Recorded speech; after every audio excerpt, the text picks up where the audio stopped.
Seigneur, nous te remercions pour ce moment. Nous voulons encore confier ta parole. Tu as dit, l'homme ne vivra pas de pain seulement, mais de toute parole qui sort de ta bouche. Viens au-devant de nous et de l'incrédulité. Donne la révélation qu'il faut.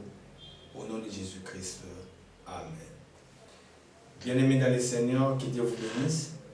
Nous sommes contents de nous retrouver devant vous encore pour ce thème combien précieux. Ce thème combien précieux. Et nous voulons, une fois de plus, nous entretenir avec vous. Cette fois-ci, on entre un peu dans la révélation de la Bible. Car la Bible, c'est un livre codé.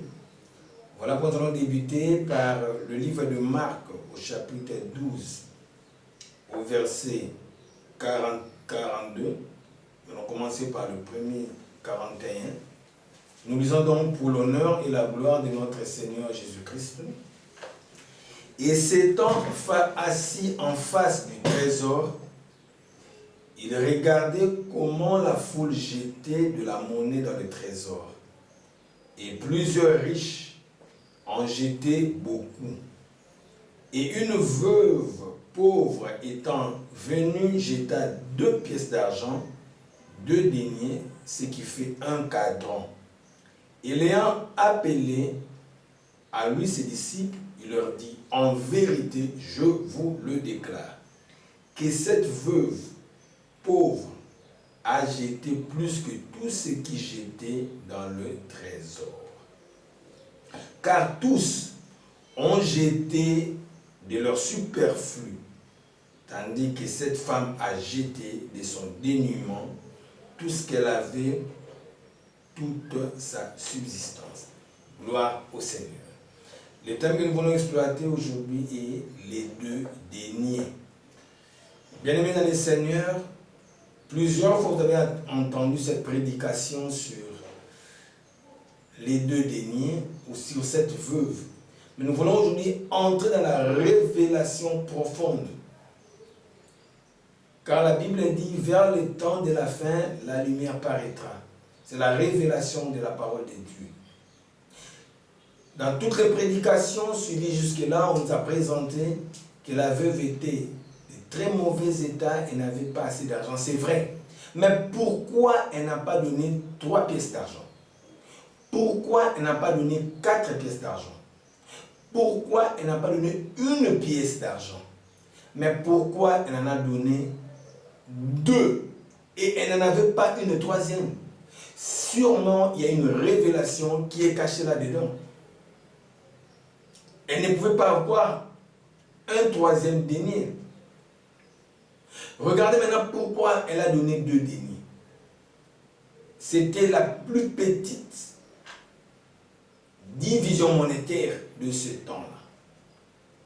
Et la Bible dit que Jésus-Christ étant assis, il regardait à tout ce qui passait par là. Mais bien plus, il y avait des riches qui sont passés avant cette veuve. Et ces riches ont donné de l'abondance. Ils ont donné plus que la veuve. Ils ont donné plusieurs cadrans. Mais Jésus n'a pas regardé à cela.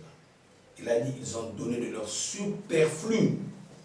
Mais cette femme a donné du fond de son cœur. Au-delà du geste de donner, il y a une révélation qui est cachée.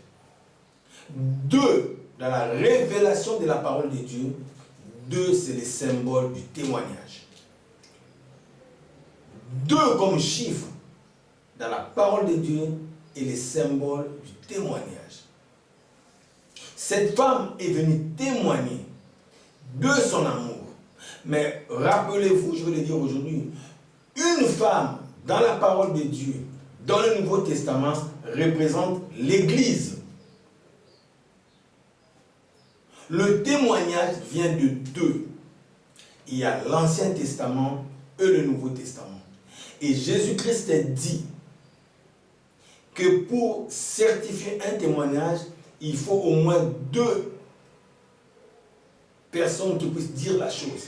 Mais au-delà de cela, nous voulons entrer dans la révélation de 2 deniers. Cet homme a donné 2 deniers, mais suivant la vraie révélation de la parole de Dieu, Les 2 deniers doivent avoir une signification prophétique. Mais qu'est-ce que cela veut dire, le 2 deniers? Parce que c'est de l'argent. Or, la Bible dit que l'or et l'argent appartiennent à Dieu. Mais qu'est-ce qui représente ici l'argent? Pourquoi la monnaie? Pourquoi 2 deniers? C'est là où tourne justement la révélation de cet après-midi. Bien-aimé, le 2 deniers représente l'ancienne et la nouvelle alliance mises tous ensemble en un, en Jésus-Christ.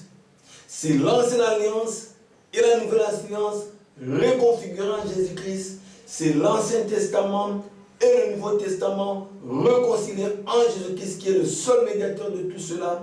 Et finalement, le 2 deniers représente la parole et l'esprit.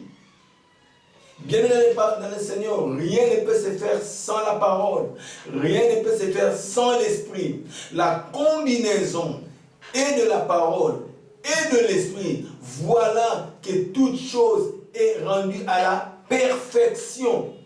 Voilà pourquoi Jésus a dit, tous ont donné du superflu, mais cette femme a donné de la subsistance, de la substance. La substance pour l'Église provient de la parole et de l'esprit, non pas de l'abondance du matériel que l'Église peut avoir. Une Église ne peut vivre que si en elle il y a la parole, si en elle il y a l'esprit.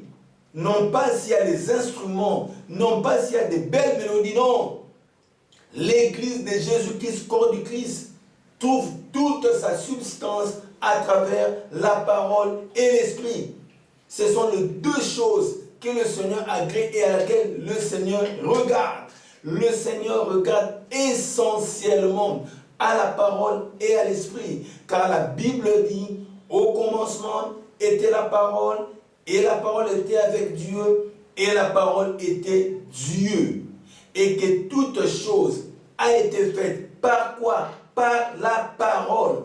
Mais c'est quoi la parole? La parole, c'est la pensée exprimée. Alléluia. La parole, c'est la pensée exprimée. La parole, c'est le logos. Comme disent le latin, tout part d'abord de la parole. La parole est une puissance. La parole libère. La parole bénit. La parole donne la lumière. Parce que la lumière a été créée par la parole. Amen. La lumière a été créée par la parole. Ça, c'est pour prouver que tout vient de la parole. Et il y a l'esprit. Mais quel esprit? L'esprit de Dieu. Car il y a aussi l'esprit de mensonge. Mais l'esprit de Dieu est vérité. Et l'esprit de Dieu est vie. Et le Seigneur a regardé à cette veuve-là. Cette veuve-là qui a donné au-delà de toutes choses. Mais la veuve-là représente l'Église aujourd'hui. L'Église sanctifiée. L'Église justifiée. Justifiée par quoi? Par la parole et par l'esprit. Amen. L'Église n'est pas justifiée par les bénédictions matérielles. L'Église n'est pas justifiée par le voyage. L'Église n'est pas justifiée par le mariage ou par les enfants ou par l'emploi. Non. L'Église, corps du Christ, est justifiée par la parole et l'esprit. Voilà l'évangile que Jésus-Christ est venu pour donner la révélation aujourd'hui à travers les 2 deniers. C'est la parole et l'esprit. Gloire soit rendue à notre Seigneur. Regardez maintenant, l'esprit de Dieu, c'est l'esprit de discernement. Voyez-vous, tout ce qui s'était passé avant, ont mis de l'argent. Ils en ont mis suffisamment. Mais la Bible dit que Jésus-Christ n'a pas regardé à cela. Pourquoi? Parce que c'était du superflu. Cela ne leur a rien coûté à ce riche-là de donner ce qu'ils avaient. Mais cette femme-là a donné ce qui avait un coût pour elle. C'était un sacrifice. Aujourd'hui, l'Église, le sacrifice suprême que l'Église peut donner, c'est la parole et l'esprit. Et ne s'en tenir qu'à cela.